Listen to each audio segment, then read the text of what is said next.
Halo sahabat semuanya, pada kesempatan video kali ini saya mau ajak Anda jalan-jalan virtual, di mana saya akan mengajak Anda jalan-jalan dari arah atas lereng Gunung Lawu, tepatnya di Cemoro Kandang, di dekat dengan Tugu perbatasan antara Provinsi Jawa Tengah dengan Provinsi Jawa Timur. Saya akan mengarah ke sana, ke arah bawah menuju ke arah Tawangmangu, nanti sampai di Margoyoso. Seperti apa keseruan perjalanan menyusuri Jalan Raya Tawangmangu dari atas? Tonton terus video ini sampai habis ya. Oke, kita mulai perjalanannya ya. Ini sudah agak sore, saya ambil video ini pada pukul 5 sore sehingga agak berkabut dan sudah agak gelap. Saya ambil videonya pada hari Selasa tanggal 9 Desember 2025. Cuacanya dingin banget ya. Dan tadi saya dari atas, dari Telaga Sarangan, sangat banyak kabutnya. Seperti ini ya suasana dari Cemoro Kandang di Kabupaten Karanganyar, Jawa Tengah. Di kiri kanan banyak sekali warung-warung maupun restoran. Saya tadi mampir di salah satu warung, pesen Indomie dan wedang uwuh. Total tadi tagihannya 25.000. Nah, dari sini kelihatan ya, itu Puncak Mongkrang atau apa saya lupa ya, di atas sana. Totalnya 25.000. Pesannya Indomie goreng pakai telur, harganya 17.000. Wedang uwuhnya berarti berapa ya, 8.000 ya. Masih normal ya, harga yang wajar. Dingin banget.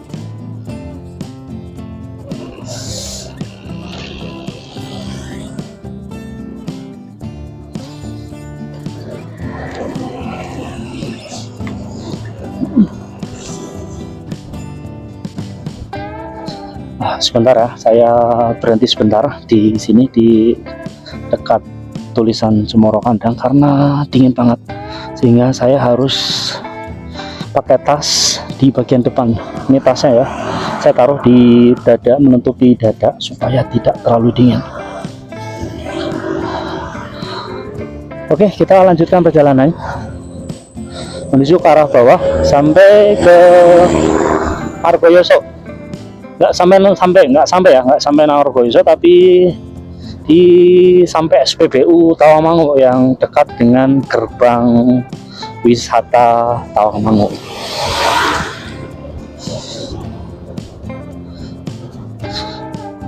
Kalau menurut saya pribadi, sebenarnya kalau jalan-jalan di Tawangmangu itu saya lebih suka pas sore atau agak malam ya, karena suasananya malah lebih syahdu, banyak lampu-lampu di sepanjang jalan Tawangmangu ini.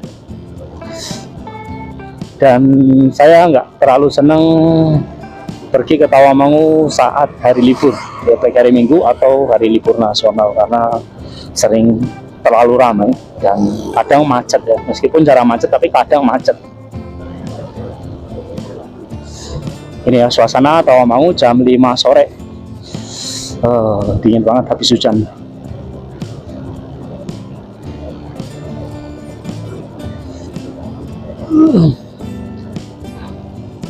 Di atas sana itu ada, kalau nggak salah, Bukit Mongkrang ya itu ya.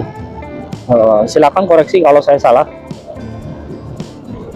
Sebelah kiri banyak sekali orang berjualan stroberi. Nah, untuk informasi saja, harga stroberi di sini 10.000 sampai 20.000 ya. Satu kotak kemasan itu ya, Mika, kemasan Mika. Satu kotak kecil itu biasanya, yang Mika kecil itu 10.000, yang Mika besar itu 15.000 atau 20.000. Kadang kalau ditawar ya 15.000 masih mau ya. Kalau Anda mau beli stroberi harus lihat dalamnya ya, karena kadang beberapa kali pengalaman saya beli stroberi, kadang ada yang jelek, yang udah busuk stroberinya itu ditaruh di tengah-tengah atau di bawah, jadi nggak kelihatan. pinter ya yang jualan ya. Harus pandai-pandai kita ya sebagai pembeli kalau mau beli stroberi di Tawamangu. Jadi yang bagus-bagus itu biasanya taruh di atas, atau yang jelek itu biasanya dibalik gitu ya. Jadi menghadap ke kardus. Jadi dia kan ada kardusnya ya. Yang stroberi yang ada busuknya itu menghadap ke kardus, jadi kelihatan dari luar itu nggak kelihatan. Dingin banget.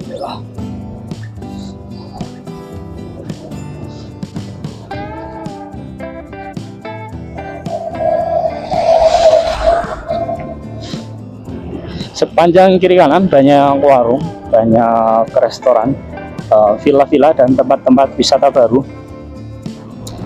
Sebelumnya saya dari arah Telaga Sarangan sampai Tugu perbatasan Jawa Timur. Kalau dibandingkan dengan lereng Lawu Jawa Timur dengan lereng Lawu di Jawa Tengah, lereng Lawu di sisi Jawa Timur atau Sarangan itu relatif masih lebih asri. Oke, kita ketemu percabangan. Kalau ke arah kanan itu kalau nggak salah ke jalur lama, tapi saya lebih memilih lewat jalur kiri atau jalur baru karena nggak terlalu ekstrim.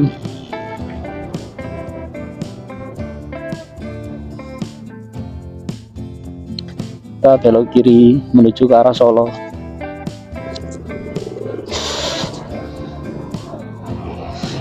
Jadi gitu ya. Lereng Lawu di sebelah Sarangan atau sisi Jawa Timur menurut saya relatif lebih asri. Tidak banyak bangunan-bangunan warung,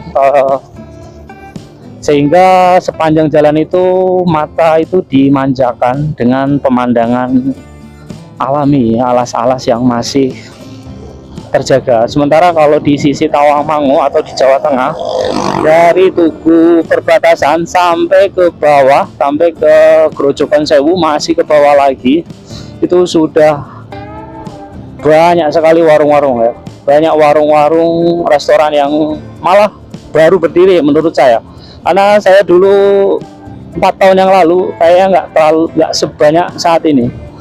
Seharusnya pemerintah itu bisa ngontrol. Bukan tidak melarang jualan, bukan ya, tapi sebaiknya dikontrol atau ditertibkan. Ditertibkan itu artinya ya misalnya diberikan tempat yang layak untuk misalnya wisatawan berhenti ya, misalnya dibuatkan rest area khusus. Para pedagangnya bisa dikonsentrasikan di satu tempat, misalnya di lapangan, bukan di sepanjang jalan seperti ini di kiri kanan jalan. Ya mirip yang dilakukan KDM di Jawa Barat. Puncak itu banyak merobohkan warung-warung pinggir jalan kiri kanan, terus pedagangnya direlokasi ke rest area. Apakah itu berhasil atau tidak, saya kurang update ya. Nah, di atas sana banyak ada desa, macam desa ya. Oke. Ini ada bangunan baru ya, jadi terus nambah, seharusnya dikontrol ya, jangan terlalu banyak, karena kalau terlalu banyak justru nanti malah dalam jangka panjang bisa mematikan wisata ya, seperti kasusnya Kaliurang di Yogyakarta. Sudah sangat padat sekali, syahdu banget suasananya. Nah, makanya tidak heran disebut sebagai apa ya, Swissnya Jawa ya, Swiss Van Java. Karena memang menurut saya memang bagus ya Tawamangu.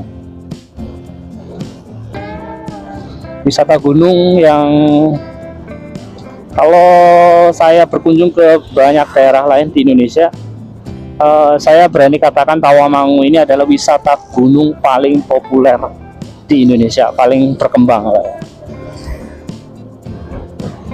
Tawamangu terutama ya,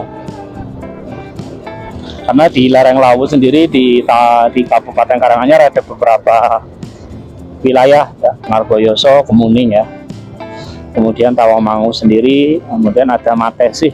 Tapi memang yang paling berkembang Tawamangu karena ya ada di jalur ini ya, jalur Karanganyar ke arah Magetan, dari Jawa Tengah ke Jawa Timur juga. Di sini rawan longsor.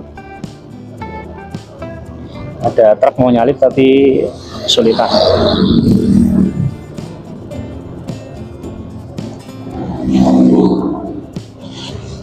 Masjidnya bagus ya, kecil tapi bagus. Nah itu ya, kelihatan bagus banget. Wah bagus banget.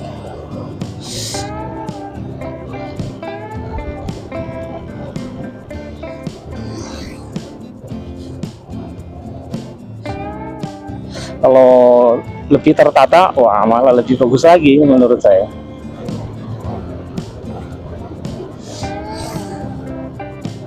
Banyak warung-warung pada tutup.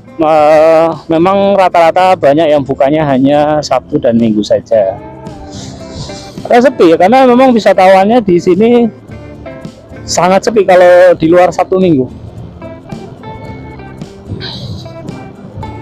Jalanannya menurun terus, agak licin, hati-hati karena habis hujan.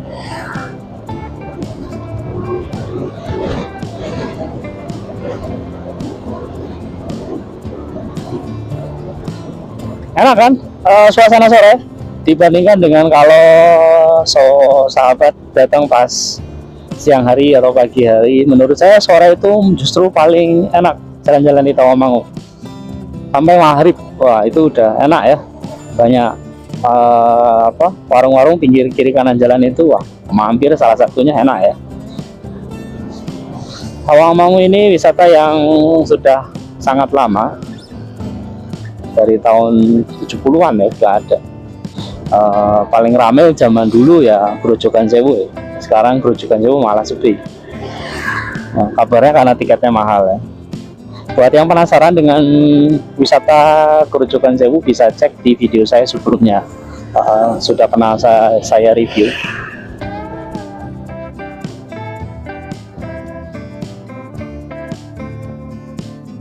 Jam 5 ini berarti udah jam, tadi saya ambil videonya jam 5 pas, berarti sekarang udah jam 5.15an ya sekitar. Nah ini ya, banyak resto-resto baru.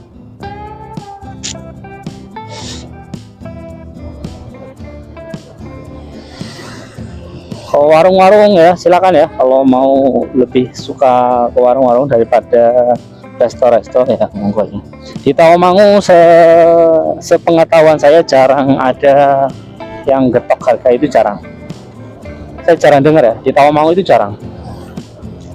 Tapi kalau Anda dari luar kota ya, kalau misalnya khawatir digetok harganya ya tanya dulu ya, silakan ya. Memang yang pasti harganya lebih mahal pasti ya, yang pasti lebih mahal, tapi ya tidak mahal-mahal banget lah ya. Kayak tadi saya makan mie ya, kalau di warung biasa ya mungkin kalau Indomie goreng dengan telur ya 12.000 lah ya, normalnya itu 12.000 ya, 10 sampai 12.000 kalau misalnya di warung biasa, di warung Madura warung Burjo.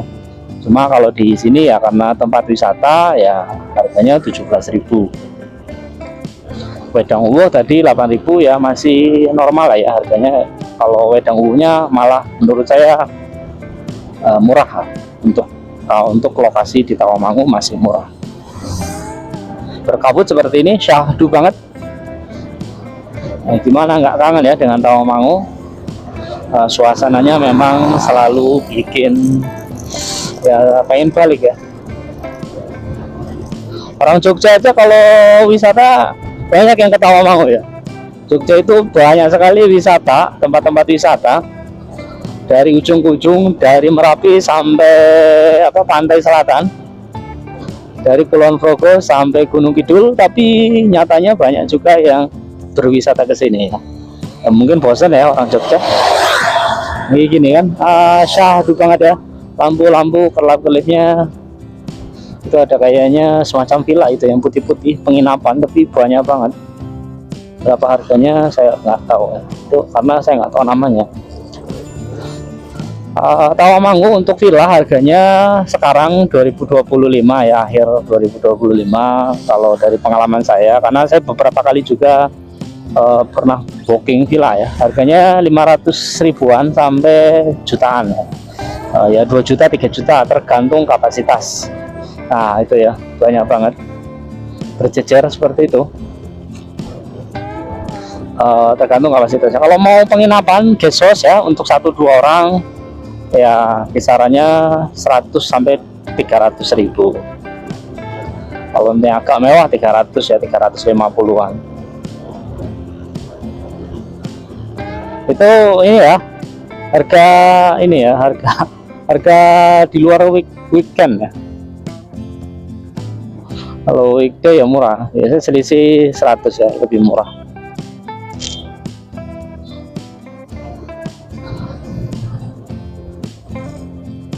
Kalau hotel ya sekitar itu juga, hotel misalnya hotel bintang di bawah ya, atau hotel Faset Tawangmangu, itu kisaran harganya 700.000 kalau weekday.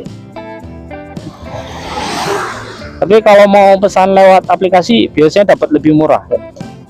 Saya beberapa kali pesan pernah dapat hotel bintang di Tawangmangu, Faset kemarin terakhir itu saya dapat 200.000, sudah termasuk sarapan untuk 4 orang ya, saya sama 2 anak istri, murah termasuknya.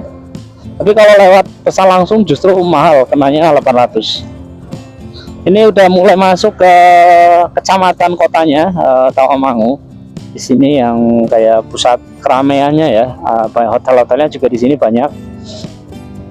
Termasuk di sini lokasi air terjun yang sangat legendaris di Kabupaten Karanganyar, apalagi kalau bukan Grojogan Sewu. Banyak makanan yang legendaris juga di kiri kanan. Saya lupa nama-namanya ya, ada sate kelinci, sate kambing juga. Kemudian ada apa yang terkenal ya, sop buntut, saya lupa namanya. Yang paling terkenal ya, yang biasanya diincar oleh wisatawan dari luar kota. Kalau mau yang murah, enak, nah saya sarankan ke pasar wisata Tawangmangu, itu di area terminal ya. Itu Anda masuk ke tempat parkirnya atau tempat yang buat terminal itu di situ banyak kuliner yang enak, murah ya, harganya murah. Kenyang 20.000-an udah kenyang, dapat minum juga. Jalanannya sepi.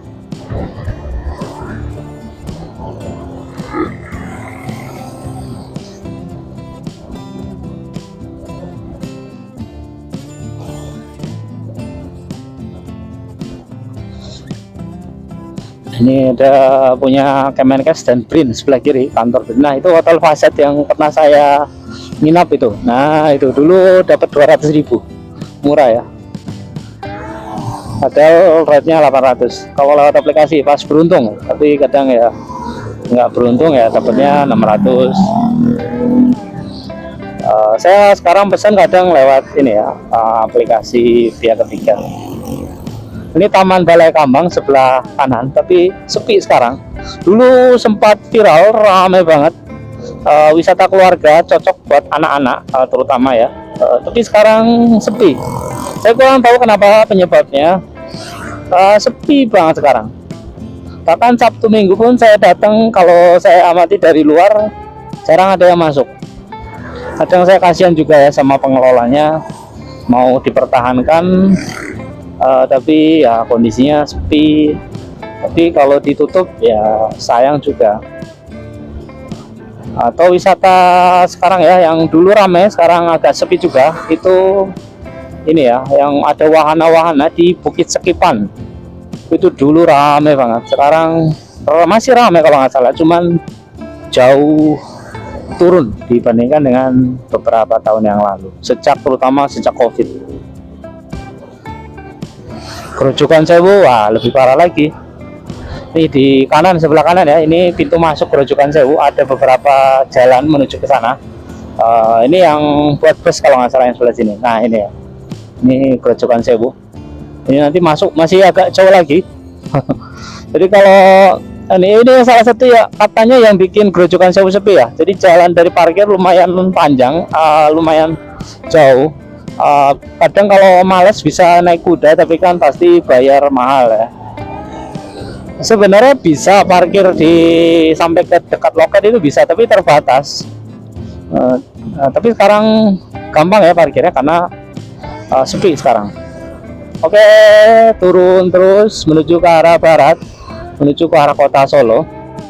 Ini Hotel Grand Bintang, salah satu hotel yang lama juga, pemain lama di sini.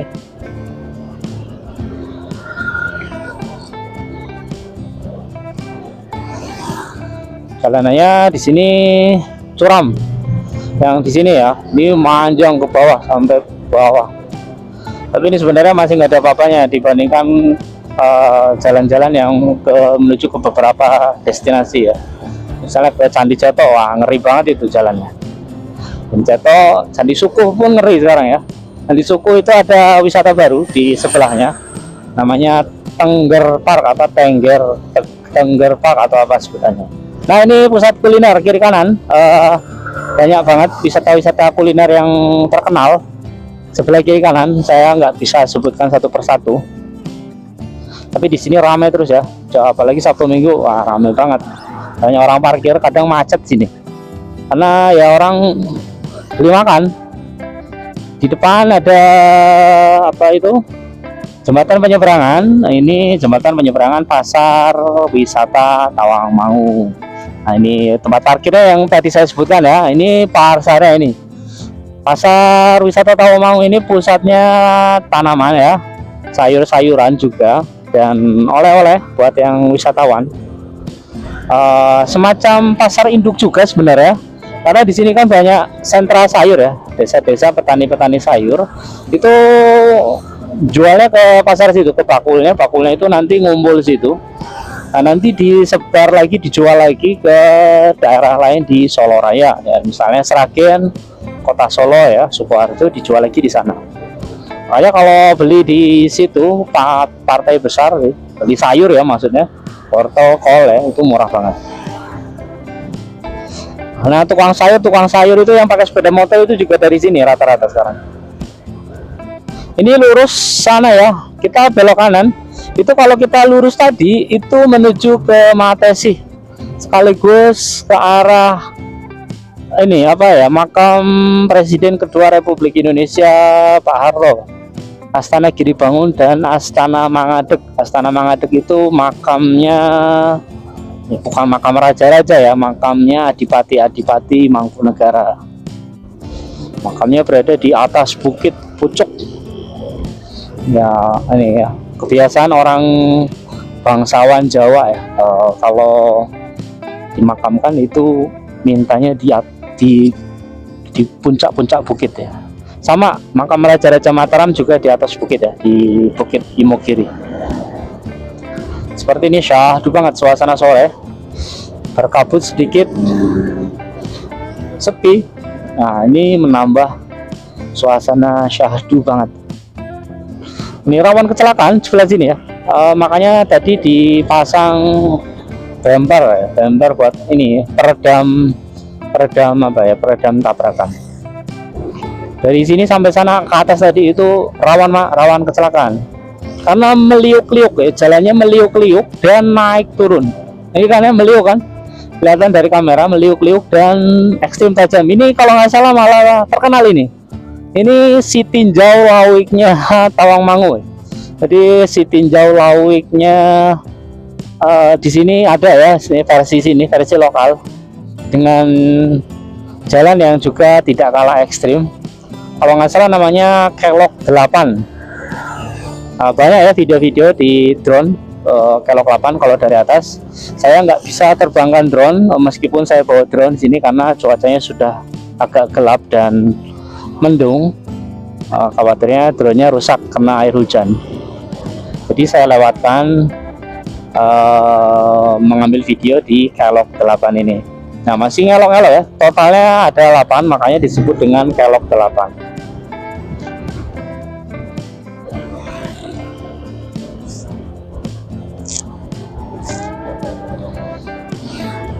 Ada tanaman ya, sebelah kiri itu jualan bibit tanaman. Itu bukan dijual tidak hanya untuk petani, bukan ya, tapi dijual untuk masyarakat umum, ngecer ya, bisa ngecer.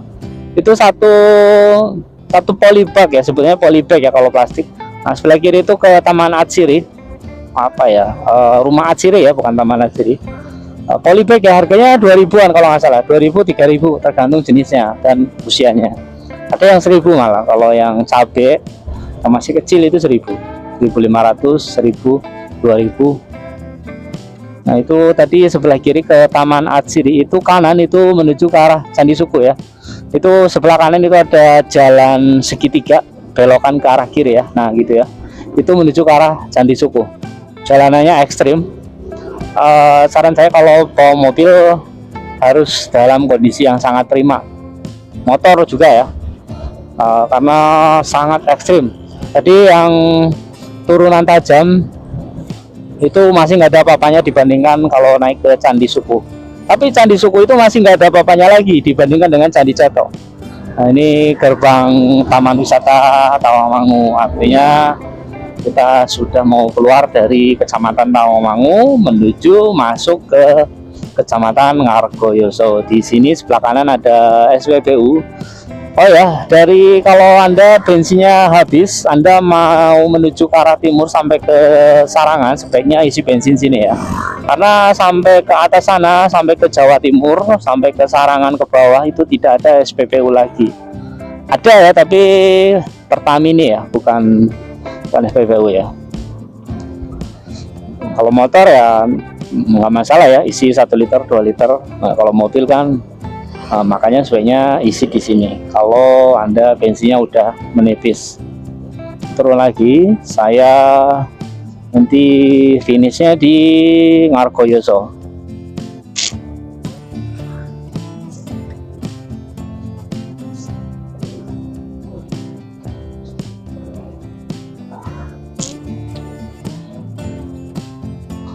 Grojogan Sewu ini sekarang sepi ya. Yang ramai malah sekarang Jumok. Kalau Jumok itu dikelola oleh BUMDes. Nah, jadi yang kelola itu pemuda-pemuda desa. Nah, kalau Grojogan Sewu itu dikelola oleh perusahaan swasta. Tanahnya milik perhutani, jadi perhutani tidak mengelola secara langsung lah ya. Diserahkan ke pihak ketiga. Nah, tapi ya sekarang sepi banget. Tiketnya sekarang 30.000 kalau Sabtu Minggu, 30.000 ya, 29.500, tapi anggap aja 30.000. Apakah mahal atau murah ya relatif. Kalau ngomongnya UMR Solo ya pasti mahal ya, karena UMR Solo Karanganyar ya 2,2 juta ya, 2 juta koma lah ya. Kalau bayar